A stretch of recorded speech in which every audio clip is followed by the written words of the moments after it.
Insulator assembly आपके सामने है। Section insulator assembly.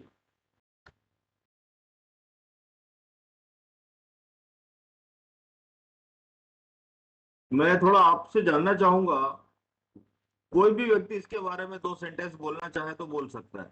ये क्या चीज है और किस काम में आती है और कहाँ लगाई जाती है? एनीबडी? जहाँ पे एक लाइन से दूसरी लाइन पे जब गाड़ी जाती है ना, उसको क्रॉस करती है एक लाइन से। आकाश, आपकी आवाज बहुत कम आ रही है। सर, जब गाड़ी एक लाइन से दूसरी लाइन पे क्रॉस करती है, वहाँ पे सेक्शन इंसुलेटर लगाया जाता जब गाड़ी एक लाइन से दूसरी लाइन पर जाती है वहां पर सेक्शन इंसुलेटर असेंबली लगाई जाती है। अच्छा, इसका शॉर्ट में एसआई असेंबली बोलते हैं ना, और है। शॉर्ट में बोले तो S I, section insulator, section S insulator I. Up line से डाउन सर लाइन में और डाउन से अप में। सर एक एलिमेंट्री सेक्शन से दूसरे एलिमेंट्री सेक्शन को अलग करने के लिए ऐसा ही लगाई जाती है। बहुत अच्छा आपने बताया। एलिमेंट्री सेक्शन बनाने के लिए या सप्लाई को ब्रेक करने के लिए, सेक्शनिंग करने के लिए सेक्शन इंसुलेटर असेंबली लगाई जाती है। पहली बात, ये एक ओइची में लगाई जाती है या दो ओइची को के बीच में लगता है? सर एक ओची में लगाई जाती है। राजेश, मैंने आपकी आवाज सुनी, अब मैं दूसरे को मौका देता हूं। भाई, बाकी लोग भी बात करते रहा करें, वो बहुत से लोग चुपचाप है, अभी तक बात नहीं किया मेरे साथ किसी ने। एक हफ्ता हो गया।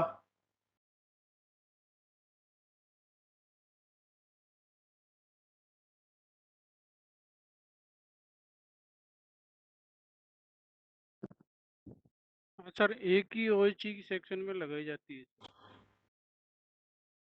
सुनील कुमार, आपने कहा एक ही ओइची में लगाई जाती है,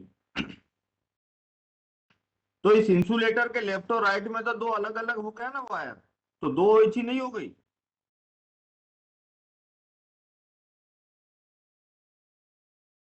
एलिमेंट्री सेक्शन अलग करने की जरूरत है।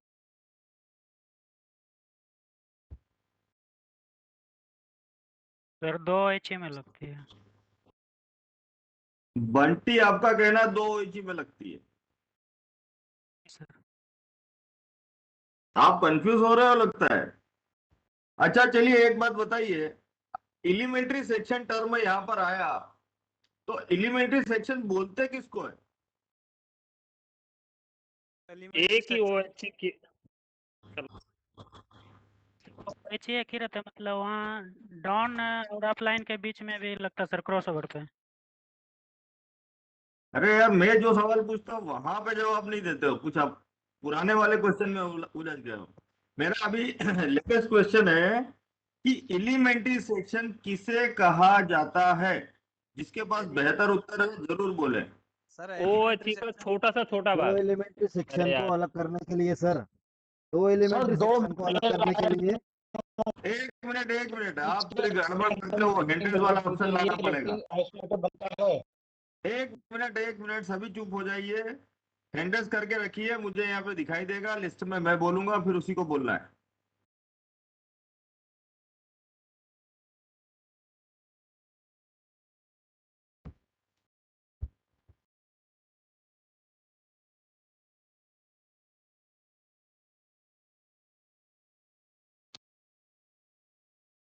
राजेश कुमार, बोलिए। सर ओएची का छोटा से छोटा भाग, एक ओएची का छोटा से छोटा भाग है, उसको हम अलग करते हैं, उसको एलिमेंट्री सेक्शन कहते हैं। अलग करते हैं मतलब क्या अलग करते हैं? फिजिकली अलग करते हैं उसको? नहीं सर, इससे एसआई से या आइसोलेटर से अलग कर देते हैं, उसको एलिमेंट्री सेक्शन कह देते हैं। आप आपने जो वर्ड यूज किया है अलग, उस अलग को डिफाइन कीजिए। अलग ब्रेक कर देते हैं, या ऐसा ही लगा देते हैं, या वो आइसोलेटर लगा देते हैं। चलिए, मैंने आपकी बात सुना। बंटी, आप बोलिए। जी सर, सबसे छोटा सेक्शन बनाने के लिए सर एलिमेंट्री ये ऐसा ही लगाते हैं, एलिमेंट्री सेक्शन बनाने के लिए। अरे यार, जब मैं पूछ रहा हूँ एलिमेंट्री सेक्शन किसे कहा जाता है तो फिर आप सेक्शन इंसुलेटर की बात कर रहे हो। चलिए ठीक है, सबसे छोटा मैंने आपकी बात सुना, बनाने ठीक है जी। अग्रिम आप बोलिए। सर वह छोटा से छोटा टुकड़ा अपने OHE का वह छोटे से छोटा टुकड़ा जिसमें मतलब विद्युत की सप्लाई रोक के और जहाँ पे हम काम कर सकें वो एलिमेंट्री सेक्शन कहलाता है। आकाश जी, मैंने आपकी बात सुना, लेकिन मैंने अग्रिम को इनवाइट किया था, आप बीच में बोल पड़े। Sorry sir. आपने हैंड रेस किया था क्या? नहीं सर, सुन नहीं पाया, सॉरी सॉरी सर। हाँ, कोई बात नहीं। देखिए, सभी लोग एक साथ बोलने लगेंगे ना तो हम ढंग से सुन नहीं पाएंगे एक दूसरे को, इसलिए हैंड रेस का ऑप्शन था। चलिए, आपने वैसे बहुत अच्छा बताया है, काफी कुछ आपने बहुत अच्छा बताया है, टू द पॉइंट बोला है। अग्रिम मैं आपको फिर से इनवाइट करता हूं, आप अपना पक्ष रखें, बताइए एसआई के बारे में क्या बोलना चाहते हैं आप। सर एलिमेंट्री सेक्शन का बता सकता हूँ सर, सबसे छोटा से छोटा सेक्शन जिसको हम मैन्युअली आइसोलेट कर सकते हैं। चलिए, एक एक टर्म आपने यूज की, मैन्युअली, ठीक है। जी सर। आइसोलेट, दो टर्म आपने यूज की। जी सर। चलिए, अच्छी बात है। मुझे लगता है कि किसी को क्लिक कर गया होगा, कोई किसी के पास बेहतर डेफिनेशन होगी।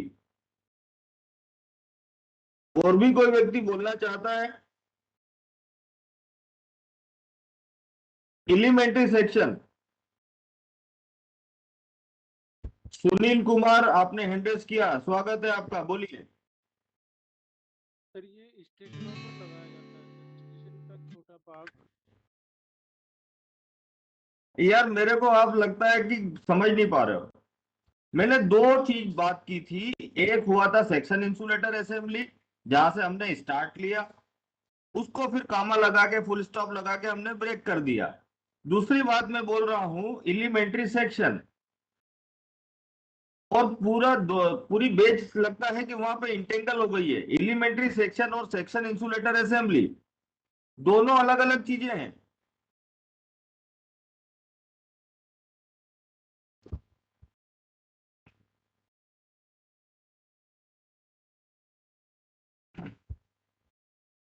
मैं फिर इनवाइट करता हूं, सेक्शन इंसुलेटर असेंबली को भूल जाओ, एलिमेंट्री सेक्शन के बारे में जो बोलना चाहता है कोई।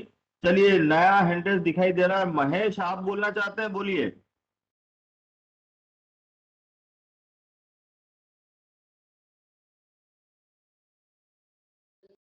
छोटे छोटे सेक्शन को एलिमेंट्री सेक्शन बोलते हैं।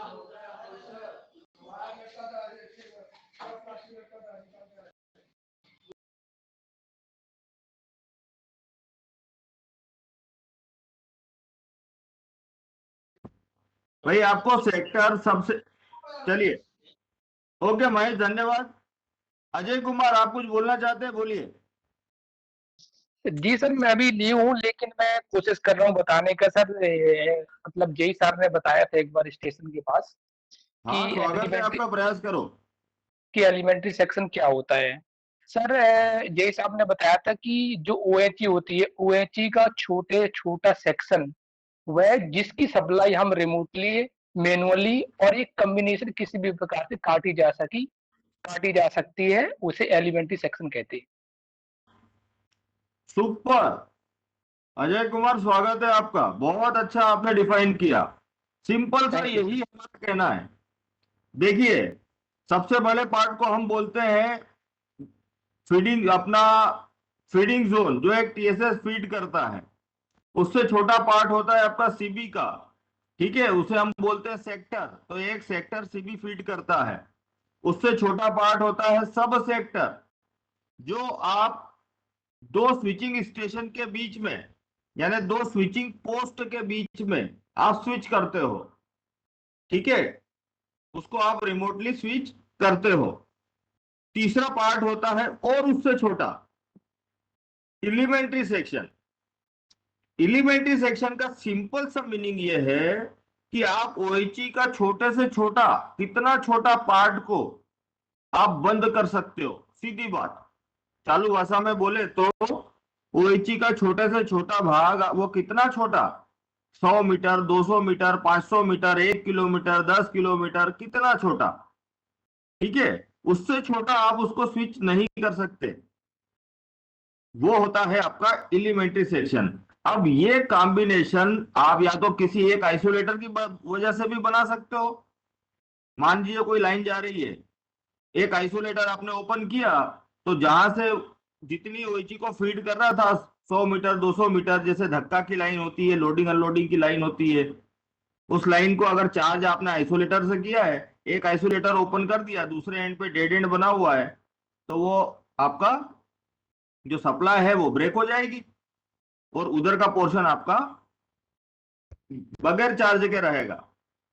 तो वो भी आपका आपका छोटा सा एलिमेंट्री सेक्शन हो गया, ठीक है।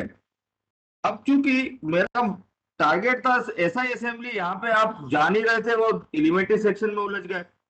एलिमेंट्री सेक्शन मतलब छोटे से छोटा OHE का वह सेक्शन जिसको आप सप्लाई बंद कर सकते हो।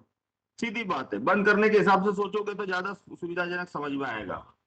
या तो दोनों एंड पे आइसोलेटर हो, 2 आइसोलेटर ओपन कर दिया तो भी आपकी सप्लाई ब्रेक हो जाएगी, या रिमोटली आप दोनों एंड पे आपका स्विचिंग पोस्ट है, तो 2 SSP के बीच का भी आपका जो सेक्शन है वो भी आपका एलिमेंट्री सेक्शन हो सकता है। भाई दूसरा और कोई बीच में आइसोलेटर नहीं लगा है तो वो वही आपका एलिमेंट्री सेक्शन हुआ, ठीक है। चलो हम आगे देखेंगे दूसरी ड्राइंग में, उसको मैं अभी यहाँ पे ज्यादा लंबा नहीं ले जाता, मैं आपको बाद में बताऊंगा जब भी मौका मिलेगा। यहां पे देखने वाली बात है, ये सेक्शन इंसुलेटर असेंबली ये सेक्शनिंग करने का काम करता है। सेक्शन का मतलब आपका इलेक्ट्रिकल आइसोलेशन वाला पॉइंट, ठीक है। और ये एलिमेंट्री सेक्शन बनाने में इसका सीधा सीधा उपयोग होता है। दूसरा आपका एलिमेंट्री सेक्शन बनाने में इंसुलेटेड ओवरलैप और न्यूट्रल सेक्शन का होता है। तो वो बड़ी चीज है, ये छोटी चीज है, यार्ड में जगह जगह हम लगाते हैं, इसको यूज करते हैं और सेक्शनिंग करने में काम में आता है। आपने देखा होगा मेन लाइन की सप्लाई और यार्ड के लाइन की सप्लाई, इसमें हम बीच में सेक्शनिंग करने के लिए इस तरह से इंसुलेटेड ओवरलैप और सेक्शन इंसुलेटर असेंबली लगाते हैं, ठीक है। अगर मान लीजिए यार्ड में कुछ गड़बड़ होती है तो यार्ड की सप्लाई को आप ब्रेक कर सकते हो और मेन लाइन पे आपकी गाड़ियां चलते रहेगी, कोई दिक्कत नहीं रहेगी। यहां पे क्या होता है, ये सेक्शन इंसुलेटर असेंबली आप मोटे तौर पे आपको दिखेगा 2 पैरेलल चलने वाली ट्रैक, अपमैन और डाउनमैन, इन दोनों के बीच में जो ट्रैक का छोटा सा पीस लगता है जिसको हम बोलते हैं क्रॉसओवर, उस क्रॉसओवर पे बिल्कुल 100% लगाया ही जाता है। आप कहीं भी किसी भी इमरजेंसी क्रॉसओवर, अप मेन और डाउन मेन को जोड़ने वाला क्रॉसओवर जिसका दूसरा नाम है इमरजेंसी क्रॉसओवर, उस इमरजेंसी क्रॉसओवर पे without fail section insulator assembly लगाई जाती है। कहीं भी देखना, किसी भी स्टेशन पे देखना। क्या आप में से कोई कारण बताना चाहेगा कि ऐसा क्यों? सर दोनों लाइनों को अलग करने के लिए, अप और डाउन लाइन की सप्लाई को अलग करने के लिए लगाई जाती है। दोनों लाइन को इलेक्ट्रिकल आइसोलेशन करने के लिए SI असेंबली लगाई जाती है, ठीक है। इलेक्ट्रिकल शब्द यूज करेंगे तो ज्यादा बेहतर है। यहां पर आप देखेंगे कि ये जो SI असेंबली है पेंटो को स्मूथ पासेज देता है, पेंटो विदाउट फेल आराम से निकल जाता है, उसको हम बोलते हैं मैकेनिकल कंटिन्यूटी। पेंटो में कोई तकलीफ नहीं होती है, पेंटो आराम से इसके नीचे से निकल जाता है। अब आप बोलोगे कि यहाँ पे ये फंक्शन कैसे करता है, मैकेनिकल कंटिन्यू है लेकिन ये इलेक्ट्रिकल आइसोलेशन का काम करता है। इलेक्ट्रिकली सप्लाई इंसुलेटर के लेफ्ट से राइट में, राइट से लेफ्ट में नहीं जाती है, ठीक है। असेंबली को थोड़ा सा ध्यान से देखिए। ऊपर का आपका कैटनरी वायर है,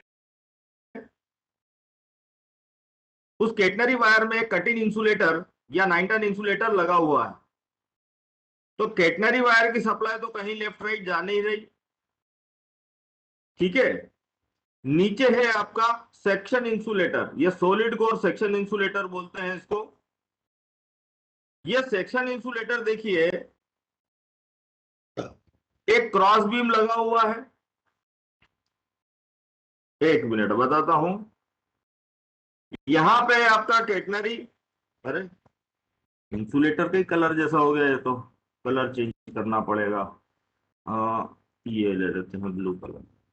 यहां देखिए, ये आपका है कैटनरी वायर में लगा हुआ सेक्शन इंसुलेटर, ये कटिंग इंसुलेटर, ठीक है। यानी कि इधर की जो कैटनरी है, इधर की कैटनरी है, ये एक ही ओएचई है, ओएचई अलग नहीं है। एक चीज समझिए, मैंने इसीलिए सबसे पहला क्वेश्चन यही किया था कि कितनी ओएचई के बीच में लगता है, दो ओएचई को जोड़ता है क्या? ऐसा नहीं है, एक ही ओएचई है, उसके बीच में कट मार के हमने ये इंसुलेटर असेंबली लगाया है। दूसरा, कांटेक्ट वायर में देखेंगे तो कांटेक्ट वायर इधर, यहां पे देखिए राइट साइड में छोटा सा पीस दिख रहा है कांटेक्ट वायर का, लेफ्ट साइड में कांटेक्ट वायर का पीस दिखाई दे रहा है, और यहां पर कांटेक्ट वायर डबल सेट में लगा हुआ है, उसको मैं बाद में बताता हूं। यहां पर आप देखिए, कांटेक्ट वायर में एक आपने क्रॉसबीम इरेक्ट किया, क्रॉसबीम के ऊपर ये वाला इंसुलेटर, सेक्शन इंसुलेटर लगाया, और अब आपको दिखाई दे रहा है ये जो बड़े बड़े लंबे चौड़े दिख रहा है, ये रनर बोलते हैं इसको, रनर। रनर में पेंटो नीचे इसके रनर की सुविधा से चलता है। देखिए अरुण कुमार वेटिंग में है, एडमिट कीजिए।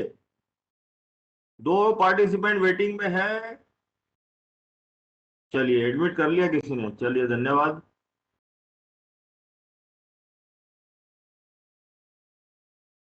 यहां पे देखिए, ये इंसुलेटर कांटेक्ट वायर में लगा है। सबसे पहले दिन हमने बात किया था कि पेंटो की रेंज में कोई भी वस्तु आना नहीं चाहिए, नहीं तो पेंटो उसको टक्कर मारेगा, डैमेज करेगा। तो आप कांटेक्ट वायर में भी आपका जो ड्रॉपर वगैरह लगता है, पीजी क्लेम लगता है, वो किस ढंग से लगता है? वो इस ढंग से लगता है कि पेंटो जहां पे चलेगा उस जगह पे उसको टकराए नहीं। अब ये इंसुलेटर आपने लगा दिया, तो इंसुलेटर में पेंटो टकराएगा कि नहीं टकराएगा? इस इंसुलेटर को डैमेज होने से बचाने के लिए हमारे पास क्या है? इस इंसुलेटर को डैमेज होने से बचाने के लिए हमारे पास रनर्स है। ये रनर का सेट है, दो रनर है, एक इस तरफ दिखाई दे रहा है, एक दूसरी तरफ उधर दिखाई दे रहा है। रनर में ये रनर इस जगह पर, ये जो मैंने एक लिखा है, इस जगह पे ये रनर आपस में जुड़े हुए हैं।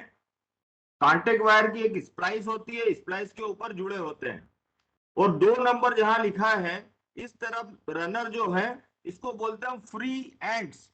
रनर के फ्री एंड्स, मुक्त सिरे, ठीक है, दोनों रनर आपस में जुड़े हुए नहीं है। अब बेसिक चीज यहां पे जानने वाली क्या है,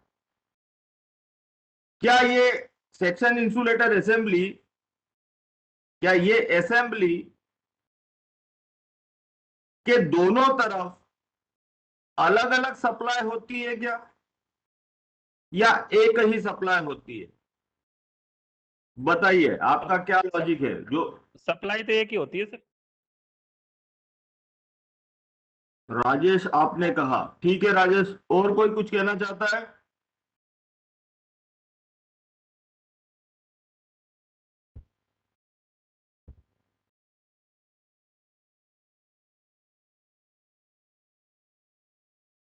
भाई बहुत बेसिक क्वेश्चन है, क्या असेंबली के दोनों तरफ एक ही सप्लाई होती है कि अलग अलग सप्लाई होती है? सप्लाई एक ही रहती है, पर उसको ऐसा ही लगा कि अलग अलग किया जाता है। अक्षय, मैंने आपकी बात सुनी, सही कहा आपने। और कोई अपना मत देना चाहता है? थोड़ा भी आइडिया हो, जो भी बोलना चाहे।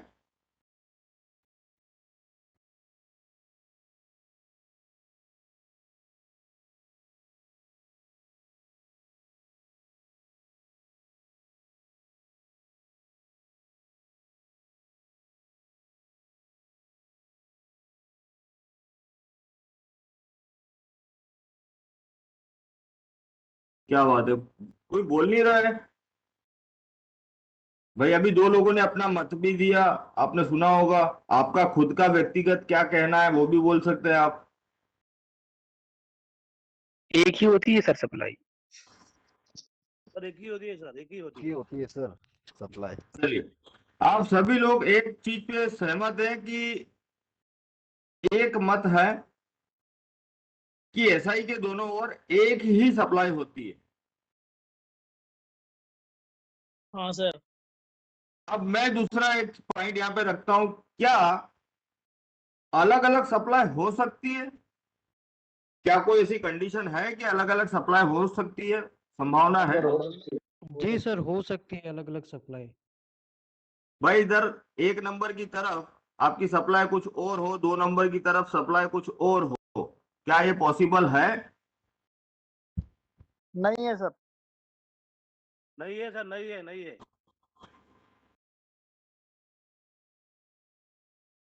नहीं है सर।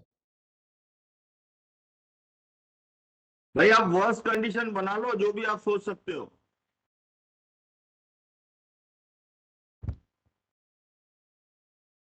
सर नहीं हो सकती है, अगर होगी तो अगर पेंटो का भी रन करेगा तो हैवी फ्लैश हो सकता है सर।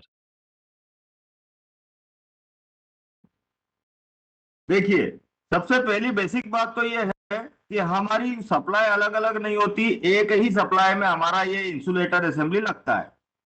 ठीक है, ये आप सभी एक मत थे, पहला ये पॉइंट हमारा हो गया। मेरा दूसरा पॉइंट ये कहना है, क्या ऐसा कोई कंडीशन हो सकता है कि इसकी असेंबली के लेफ्ट राइट में अलग अलग सप्लाई हो?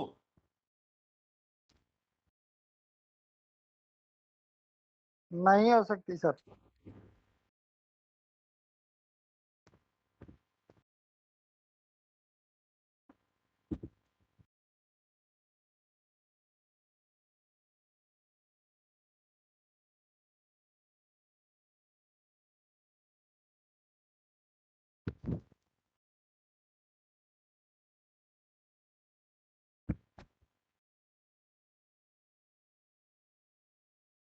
सभी एक मत है, नहीं हो सकती। हाँ सर, सभी एक मत।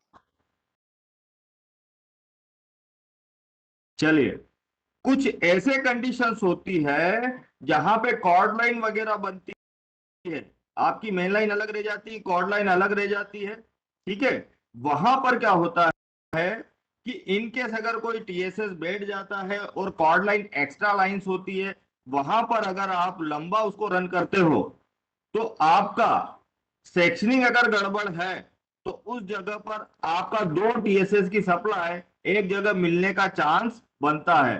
यह गलत सेक्शनिंग करने की वजह से हो सकती है। ठीक है, अगर आपने सेक्शनिंग सही ढंग से बनाया है, एलिमेंट्री सेक्शन आपका ठीक बना है, तो ये कभी नहीं हो सकता। लेकिन अगर आपने कुछ गड़बड़ की है, सेक्शनिंग आपने आपसे मतलब मेंटेनेंस वाले से नहीं है, ठीक है, ऊपर वाला आदमी गलती कर देता है इरेक्शन के टाइम पे, उसकी सप्लाई अरेंजमेंट गड़बड़ हो सकती है। क्योंकि आप वर्स्ट कंडीशन के हिसाब से आपको देखना है, कोई एक टीएसएस की सप्लाई के हिसाब से नहीं देखना है। कोई टीएसएस बैठ गया, ठीक है, और कहीं और से आप सप्लाई रन करते हो, तो आप इस एसआई के लेफ्ट और राइट में अलग अलग टीएसएस की सप्लाई आ सकती है। तो ये एक पॉसिबल केस बनता है। कभी कभी मेन लाइन पर नहीं बनता, कॉर्ड लाइंस वगैरह होती है, वहां पर बन जाता है। तो इसलिए कुछ गलत अगर इरेक्शन हुआ है तो वहां पर एक चांस बनता है। इसके लिए आपको आपका सेक्शनिंग डायग्राम को स्टडी करना पड़ेगा। आप अपने ज्यूरिसडिक्शन में जहां भी हैं वहां के सेक्शनिंग डायग्राम को आप देखेंगे तो आपको पता लगेगा। चलिए, सेक्शन इंसुलेटर असेंबली में बेसिक चीज यहाँ पे केवल अभी फिलहाल ये जानने वाली है कि जब पेंटो नीचे से रन करता है, ठीक है, रनर पे नीचे रन करेगा, तो ये इंसुलेटर की हाइट इस रनर से ऊपर होती है। तो पेंटो कभी भी इस इंसुलेटर को टच नहीं करेगा, ये रनर को ही टच करके निकलेगा। ठीक है, और जैसे यहां से आगे बढ़ेगा, अभी समझ लीजिए मैं पेंटो को रन कर रहा हूं, इस जगह से जब आगे बढ़ता है तो यहां पे रनर और कॉन्टेक्ट वायर इन दोनों को शॉर्ट करता है। ठीक है। ऐसे केस में अगर सप्लाई बोथ एंड पे अलग अलग है तो क्या होगा, दोनों सप्लाई को ब्रिज कर देगा पेंटो और भारी धड़ाका हो जाएगा। दूसरी बात, अगर ऐसा असेंबली किसी ऐसी जगह लगी है कि पावर ब्लॉक के दौरान सप्लाई के दोनों एंड पे लंबा रन है, मतलब लंबी दौड़ है, सप्लाई कहीं से घूम के वापस आ रही है, तो दोनों साइड में पोटेंशियल डिफरेंस आ जाएगा। ऐसे केस में भी यहाँ पे स्पार्किंग होती है। ठीक है, बात समझे मेरी बात को। अगर मान लीजिए लेफ्ट साइड में यहाँ पे सप्लाई जो है वो आपका जस्ट आपका टीएसएस के बाजू से 1 नंबर पे, और 2 नंबर से सप्लाई आ रही है कहीं से और घूमते घूमते घूमते घूमते ला रहे हो, यहाँ पे दे रहे हो, तो जितना लंबा सप्लाई अगर 20 किलोमीटर 10 किलोमीटर चल के आएगा तो इस 2 नंबर वाले पॉइंट पे और 1 नंबर वाले पॉइंट पे पोटेंशियल डिफरेंस हो जाएगा। ठीक है, इस वजह से भी यहाँ पे जब पेंटो निकलता है तो यहाँ ब्रिज करता है जब, तो स्पार्क डेवलप होते हैं। ये आनंद में वही चीज इंचार्ज था मैं, उस दौरान ये कार्ड लाइन में इस तरह की घटनाएं घटती थी, तो जब बड़ा स्पार्क हुआ तो आदमी को बिठाना पड़ा वहां पे देखने के लिए कि कहीं और ज्यादा गड़बड़ तो नहीं हो रही है। तो ये फील्ड के एक्सपीरियंस का मैं आपको सामने मतलब बता रहा हूं। ये एक बेसिक चीज हुई अपने एसआई के बारे में। अब एसआई आपको मैंने एक बात बोली कि क्रॉसओवर के ऊपर लगता है, दूसरा मेन लाइन से जुड़े हुए जो भी टर्नआउट होते हैं उसके ऊपर भी हम लगाते हैं, ताकि मेन लाइन, लेकिन वो कंपलसरी नहीं है। अगर छोटा स्टेशन है, ज्यादा इंपॉर्टेंस नहीं है, केवल एक लाइन आपकी बनी हुई है लूप लाइन, तो वहां पे नहीं भी लगाते हैं, छोड़ दिया जाता है। ठीक है, लेकिन कुछ जगह पे मेंटेनेंस पर्पज से आप लगाते हो। और इस एसआई के दूसरे एंड पे सप्लाई देने के लिए हम आइसोलेटर की हेल्प लेते हैं। आइसोलेटर के जंपर लेफ्ट से राइट में जाते हैं। ठीक है, यहां से आपका आइसोलेटर का इस तरह से जंपर गया और इधर इसको ब्रिज करेगा, तो आप यहाँ आइसोलेटर क्लोज करोगे तो सप्लाई एक तरफ से दूसरी तरफ जाएगी। ये ऐसा असेंबली उस जगह पर लगाया जाता है जहां पर केटनरी और कॉन्टेक्ट वायर के बीच जो वर्टिकल गैप है, जिसको आप इनकम्प्रेस बोल सकते हो, incompress at the section insulator assembly, वो 450 mm से कम नहीं होना चाहिए। 45 सेंटीमीटर या 450 mm का केटनरी और कॉन्टेक्ट वायर में गैप होना आवश्यक है। उसी जगह पर आप ये ऐसा असेंबली इरेक्ट कर सकते हैं, लगा सकते हैं। ठीक है, इसको बोलेंगे हम इनकम्प्रेस, केटनरी और कॉन्टेक्ट वायर का जहां पर आपको लगाना है, ऐसा असेंबली जिस जगह पे लगाना है। यहां पर जब हम मेंटेनेंस के लिए जाते हैं तो ऐसा ही क्यों, हम लेवल से, स्पिरिट लेवल से इसको चेक करते हैं। स्पिरिट लेवल क्या है और लेवल में हमको देखने की जरूरत क्यों पड़ती है? स्पिरिट लेवल इस क्रॉस बीम के ऊपर रखा जाता है। ये जो क्रॉस बीम है यहां पर स्पिरिट लेवल रखते हैं। स्पिरिट लेवल का मतलब समझ रहे हैं आप सभी? स्पिरिट लेवल किसे कहा जाता है?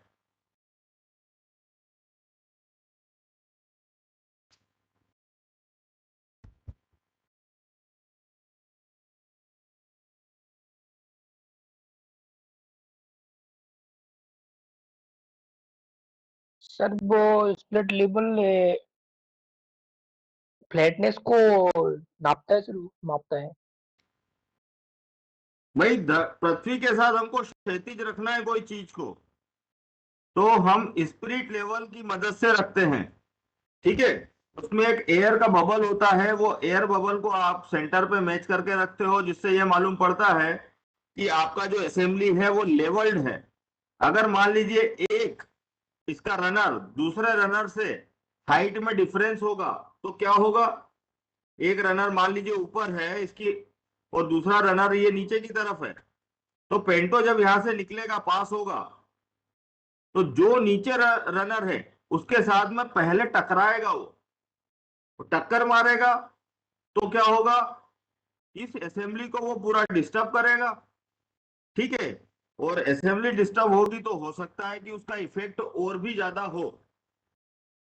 जब गाड़ी, यहां पे देखने वाली बात है, इस फ्री एंड की तरफ से अगर पेंटो आता है, ये सबसे डेंजर पोजीशन होती है। यहाँ पे ऐसा असेंबली में कुछ गड़बड़ हुई तो इंटेंगलमेंट के चांस ज्यादा बनते हैं। और इस एंड से अगर अगर पेंटो आता है तो थोड़ा बहुत गड़बड़ भी होगी तो भी चल जाएगा, कोई तकलीफ नहीं है। लेकिन अगर असेंबली बैलेंस नहीं है और पेंटो इधर से आ रहा, लेफ्ट साइड से आ रहा है, तो क्या होगा? हो सकता है कि वायर और इस एक रनर के बीच में पेंटो फंस जाए, आपस में उलझ जाए, तो ये पूरा तोड़ देगा, आपका असेंबली नीचे आ जाएगा। ठीक है, तो बेसिक चीज हुई यहाँ पे। ऑब्जेक्टिव का एक क्वेश्चन यहाँ बनता है, सेक्शन इंसुलेटर असेंबली का मिनिमम इनकम रेस 450 mm होता है। ये असेंबली क्या करती है? ये सेक्शनिंग का काम करती है। ठीक है, अब इसमें एक चीज ध्यान देते हैं कि ट्रैक सेपरेशन किसको बोलते हैं, पहले ये बताइए। टीएस, ट्रैक सेपरेशन, नाम सुना है अभी? Yes sir. हाँ, बताना चाहेंगे ट्रैक सेपरेशन किसे कहते हैं? दो ट्रैकों के बीच की दूरी को ट्रैक सेपरेशन कहते हैं। दो ट्रैक के बीच की दूरी। आपका डेफिनेशन में कुछ और जोड़ना बाकी रह गया है, फिर से एक बार और आप अच्छे से बनाइए आपका डेफिनेशन। सर जहाँ टर्न आउट होता है वहां पर दो ट्रैक के बीच की दूरी।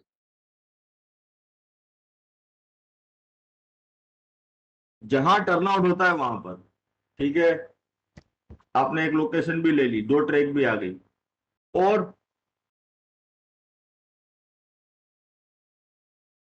तो जहाँ टर्न आउट होता है, दो अलग अलग ट्रैक एक जगह पे जो जुड़ती है, उस दोनों के बीच का गैप, और उसमें एक ट्रैक को पकड़ते हैं सर। एक ट्रैक के छोड़ देते हैं, एक ट्रैक को भी पकड़ के नापते हैं बीच का गैप।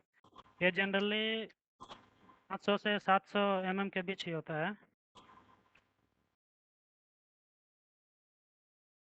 जब टर्नआउट की क्लास होगी मैं आपको डिटेल में ले जाऊंगा। कल छुट्टी है, परसों हमारा टर्नआउट का ही क्लास रहेगा। ठीक है, तो अभी फिलहाल ये ऐसा असेंबली वो टर्नआउट का ही एक तरह से हिस्सा है, इसलिए मैं यहाँ पे उसको पहले एसआई को लिया, अदरवाइज आज मैं टर्नआउट क्लास लेने वाला था। होता क्या है कि आपका जैसे ऑब्लिगेटरी लोकेशन होता है। ऑब्लिगेटरी लोकेशन मतलब टर्नआउट या क्रॉसओवर का ऐसा खंबा जिसपे मेन लाइन और टर्नआउट की लाइन दोनों के कैंटिलीवर एक ही खंबे पर लगाए जाते हैं। ठीक है, वहां पर हम क्या करते हैं कि दो ट्रैक होती है, जो एक मेन लाइन होती है, एक टर्नआउट की लाइन होती है। तो उन दो ट्रैकों के बीच, उन दोनों ट्रैक के सेंटर के बीच की दूरी, उसको हम ट्रैक सेपरेशन बोलते हैं। दो ट्रैक के सेंटर के बीच की दूरी। अब नीचे आप देखिए, आपको एक ये ड्राइंग यहाँ पे दिखेगी। ये क्या दिखाई दे रहा है इस यहाँ ड्राइंग में? एक मेन लाइन है ये वाली। ठीक है, एमएल लिखा हुआ है मैंने यहाँ पे, देखिए एमएल लिखा है। इसमें ये जो लाइन है ये मेन लाइन है, और यहां पर एक पॉइंट सी है जो जंक्शन पॉइंट है, दो लाइनें आपस में मिल रही है। ये जा रहा है आपका टर्नआउट की लाइन, जिसको हमने यहाँ पे लिखा है टर्न आउट। तो दो लाइन हो गई, एक मेन लाइन हो गई, एक टर्नआउट की लाइन। ठीक है, अब किसी पर्टिकुलर जगह पर हम ट्रैक सेपरेशन मेजर करेंगे, जिसको हमने बोला टीएस। तो यहां कहीं आपका ऑब्लिगेटरी लोकेशन होगा, मान लीजिए इधर। ठीक है, मान लेते हैं यहां कोई खंबा होगा, तो इसके सामने आप टीएस मेजर करोगे, ट्रैक सेपरेशन। तो ये क्या है? दो सेंटर लाइन के बीच की दूरी, दो ट्रैक के सेंटर लाइन के बीच की दूरी। रेल से मतलब नहीं है, सेंटर लाइन से मतलब है।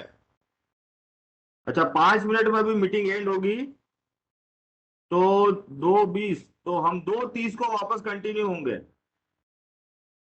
यानी 2:30 बजे हम कंटिन्यू हो जाएंगे। अरे ये ठीक है, ये थोड़ा सा अभी थ्योरेटिकल पोर्शन है, थोड़ा सा ध्यान देना पड़ेगा। यहाँ और भी बहुत सारी चीजें, पहले अभी ये देखिए, यहां पर मैंने एसआई असेंबली का मैंने 2 चित्र बनाया है। यहां पर आपका टीएस ट्रैक सेपरेशन 1.65 पहले वाली ड्राइंग में, और दूसरे में आपका ट्रैक सेपरेशन 1.45। ये क्या कहा जा रहा है, इससे हमको क्या समझना है? ट्रेलिंग एंड और फेसिंग एंड सर। हाँ बिल्कुल सही। देखिए यहां पर जब आपका जो टर्नआउट बन रहा है, ये एक टर्नआउट बन रहा है। टर्नआउट में यहां पर आपका सेंटर ऑफ टर्नआउट है, इसको सी को हम बोलेंगे सेंटर ऑफ टर्नआउट। ये मेन लाइन हो गई, ये टर्नआउट की लाइन हो गई, 2 लाइनें हो गई। ठीक है, एक मेन लाइन है, एक टर्नआउट की लाइन है, और ये दोनों कहां मिल रही है? तो थ्योरेटिकल जहां पर इनके केंद्र मिलते हैं, इन ट्रैक के केंद्र, centre line, centre line imaginary line है। ठीक है, वो सेंटर लाइन इमेजिनरी लाइन जहां पर मिलती है उसको हम बोलते हैं सेंटर ऑफ टर्नआउट। अब सेंटर ऑफ टर्नआउट और एसआई असेंबली, यहां पर आपको एसआई असेंबली दिख रही है, तो लेफ्ट में एसआई असेंबली और राइट वाले डायग्राम की एसआई असेंबली में कुछ डिफरेंस है क्या?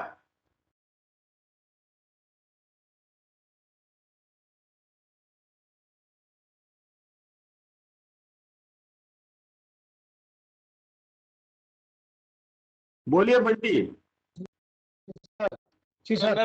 रनर में डिफरेंस है सर।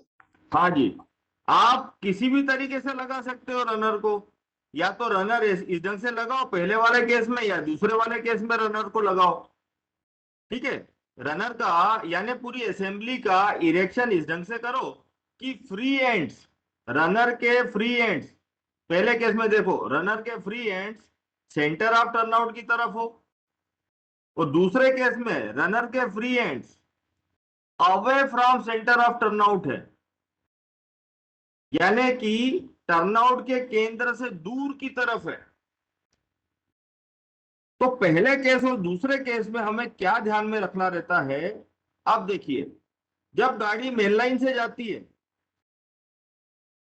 गाड़ी जैसे पेंटो यहां मेन लाइन से पास हो रहा है, पहले केस में देखिए मेन लाइन से अगर पेंटो पास होगा तो आपका इस जगह पे रनर जो है ये इस पेंटो के साथ उलझ सकता है ना, टक्कर हो सकती है कि नहीं हो सकती है?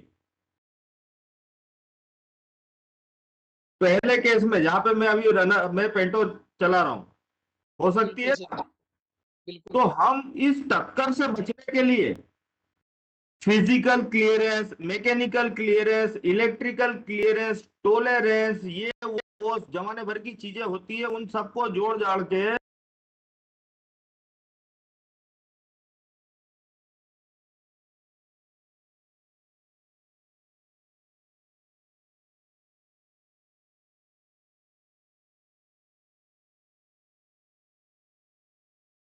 बीच की दूरी, उसको बोलते हैं हम टीएस। तो ये टीएस जब आपका एसआई असेंबली के free and centre of turnout की तरफ है, ठीक है, तब हमें मिनिमम टीएस 1.65 मीटर रखना पड़ेगा। क्या रखना पड़ेगा? 1.65 मीटर। ये ऑब्जेक्टिव का क्वेश्चन है, एलडीसी यही वगैरह जमाने भर में पूछा जाता है, बहुत ही बेसिक क्वेश्चन है। When the free ends of runners are toward the center of turnout, then minimum TS must be 1.65 meter at the location of obligatory. सीधी बात, क्यों रखते हैं हम इतना कम से कम? क्योंकि ये सारे जमाने भर के जो क्लियरेंसेस है उसको मिला के हमने ये आया है। तो जब आपके फ्री एंड इधर रहेंगे तो ये तकलीफ देंगे, इधर से मेन लाइन से कोई सी भी गाड़ी पास होगी उसको टर्न आउट